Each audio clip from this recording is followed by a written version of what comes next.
सनातन धर्म में गंगा को माता के रूप में पूजा जाता है। हर शुभ कार्य में गंगा जल का उपयोग किया जाता है। मान्यता है कि गंगा में स्नान करने से मनुष्य के सारे पाप धुल जाते हैं। इसलिए हिंदू धर्म में व्यक्ति की मृत्यु के बाद उसकी अस्थियों को गंगा में बहाने का जिक्र किया गया है। पौराणिक शास्त्रों के अनुसार गंगा नदी पहले स्वर्ग में थी, लेकिन राजा भागीरथ घोर तपस्या करके गंगा को स्वर्ग से धरती पर लेकर आए थे। जानते हैं गंगा नदी के स्वर्ग से धरती पर आने की ये रोचक कथा। सगर नाम के एक प्रतापी राजा ने अश्वमेध यज्ञ किया था। राजा सगर के अश्वमेध के घोड़े को स्वर्ग के देवता इंद्र ने चुरा लिया था और कपिल मुनि ऋषि के आश्रम में बांध दिया। राजा सगर के 60,000 पुत्र थे। उन्होंने घोड़े की तलाश शुरू की।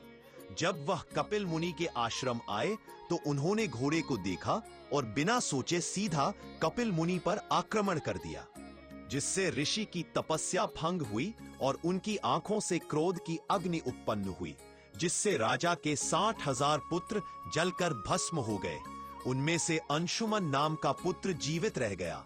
उसने अपने भाइयों की आत्मा की शांति के लिए ऋषि कपिल मुनि से पूछा तो उन्होंने कहा कि गंगा के जल से ही उनका उद्धार होगा। राजा भागीरथ सगर के प्रपौत्र थे। भागीरथ ने अपने पूर्वजों की आत्मा को शांति प्रदान करने के लिए घोर तपस्या की। भागीरथ की तपस्या से प्रसन्न होकर ब्रह्मा जी ने भागीरथ को कहा कि गंगा को धरती पर तो ले जाया जा सकता है, लेकिन गंगा का वेग इतना तेज होगा कि धरती पर प्रलय आ जाएगा। भगवान शिव ही इस प्रलय को रोक सकते हैं, इसीलिए भगवान शिव को भी प्रसन्न करना होगा। अब भागीरथ ने भगवान शिव की घोर तपस्या करके उनको प्रसन्न किया।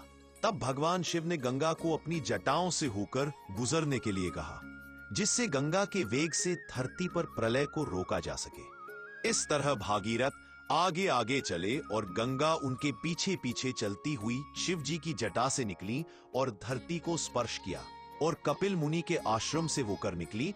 तब सगर के 60,000 पुत्रों का भी उद्धार हुआ। ये थी गंगा नदी की कहानी। ऐसी और कथा सुनने के लिए सब्सक्राइब करना ना भूलें।